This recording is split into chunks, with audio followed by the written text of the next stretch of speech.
David Davis today made clear Britain will not pay the EU a £40 billion divorce bill unless there is a trade deal, amid an angry backlash at ministers agreeing to double the offer.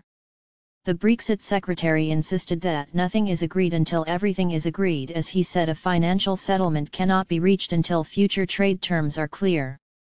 The comments lay bare the heart of the standoff between the UK and Brussels, as the EU's chief negotiator Michel Barnier has explicitly stated there can be no link between the divorce payment and trade. Brexit Secretary David Davis today insisted that nothing is agreed until everything is agreed, as he said a financial settlement cannot be reached until future trade terms are clear. Theresa May is set to offer the EU £40 billion in return for a free trade deal with the bloc, twice which she had originally suggested paying. Mr. Davis was giving a speech in London after Theresa May's Brexit war cabinet agreed to offer billions more in divorce payments to the EU. Brussels sources had indicated they would not consider opening talks unless the UK hands over about £40 billion, double the amount previously suggested by the Prime Minister. The plan for an increased offer came after 10 key ministers met amid tight secrecy in Downing Street, ahead of a Crunch summit next month. Related articles previous. 1 Next. Brexiters urge Theresa May to use Merkel's weakness to gain. DUP blames Sinn Féin's glorification of terrorism for. Share this article. Share script dm.later, bundle, function, if, dm.rotator, new dm.rotator, p23, pages eyes, 1, page count, 1.0, active class, active, rotate, false, $, number p23.share, .on, click, function, dms.facebook.post tofp, related. But it has already prompted a major Tory revolt. Addressing an event organised by a think tank this morning, Mr. Davis said it was becoming clearer with every negotiating round that the EU's insistence on resolving the divorce bill, Irish border, and citizens' rights issues before starting on trade talks was not sustainable. The EU must now move on to discuss trade because it was an integral part of those areas, he said. The sticking points in the Brexit talk. Divorce bill. Theresa May has said Britain will pay €20 billion for a 2-year transition deal and honour the commitments we have made. But the EU are demanding Britain goes further in spelling out exactly what we will pay, squeezing out more cash before we move on to trade talks. Irish border. Both sides want to keep a soft Irish border, fearing a return to border guards and checkpoints could reignite the violence of the Troubles. But it is unclear how this will be achieved when the UK leaves the customs union. The EU has suggested Northern Ireland will have to stay in the EU customs union post-Brexit to avoid a hard border with the Republic, effectively pushing the hard border to the sea. But the government and the DUP, who are propping Mrs May up in NO10, say they will not accept a deal which involves a border between Northern Ireland and the rest of the UK. Citizens' rights. Theresa May has laid out an offer to guarantee the rights of the 3.2 million EU citizens in the UK.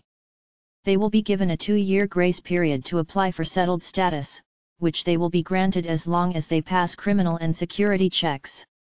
But this was rejected by the EU Parliament, who say the status should be automatic and not involve criminal records checks. The final resolution of the financial settlement depends on it, because nothing is agreed until everything is agreed, Mr. Davis added. Mr. Davis said his desire was for there to be a deal with the EU, but said the government would be planning for all eventualities. While I have said I'm confident that we can get a deal with the European Union, of course, the alternative is possible, not probable, but it's possible, that we don't get a deal, he said. The department I run isn't called the Department for Getting a Deal Come What May, it is the Department for Exiting the European Union.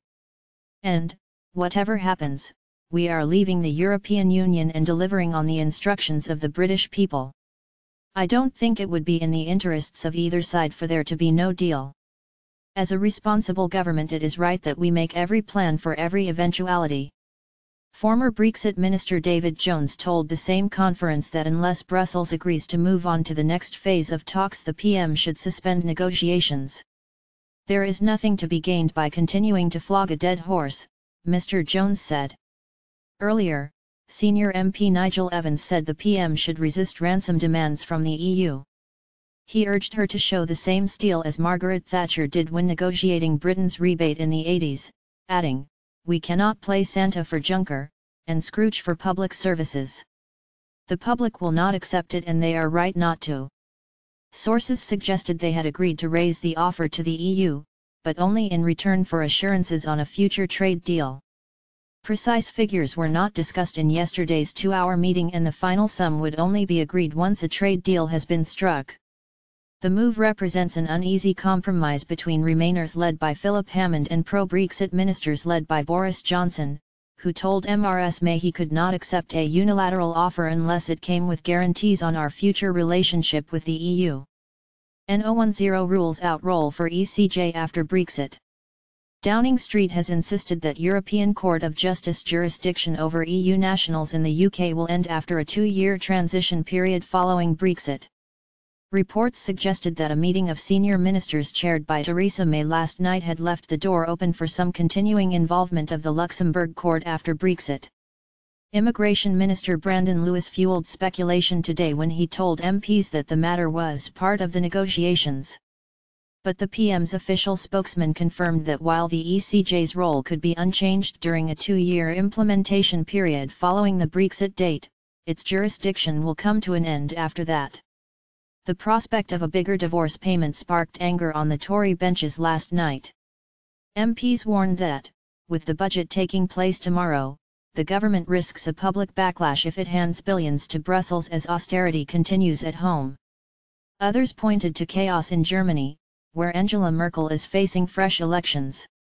One cabinet minister said, "What we are willing to agree on the bill is one issue, but is the EU capable of agreeing anything with Germany in crisis?"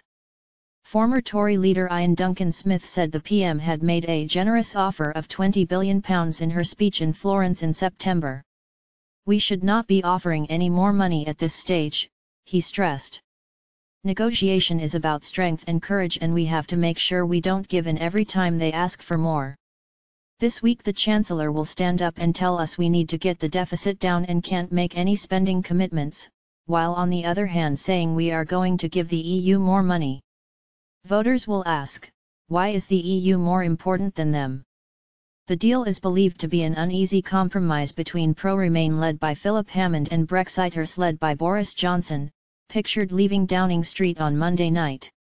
Senior Tory MPs Nigel Evans, Left, and Robert Halfon are among those condemning the idea of handing over huge sums to the EU as a divorce payment. Even pro-Remain Tories voiced doubts. Former Minister Robert Halfon said, "If we start saying that we're going to give £40 billion to the EU, I think the public will go bananas, absolutely spare. I voted Remain, but we voted to leave, the public want to leave, and I cannot believe that the public would accept such a huge amount when we need money for our schools, our hospitals, our housing, and many other things." Davis falls off the EU cliff edge.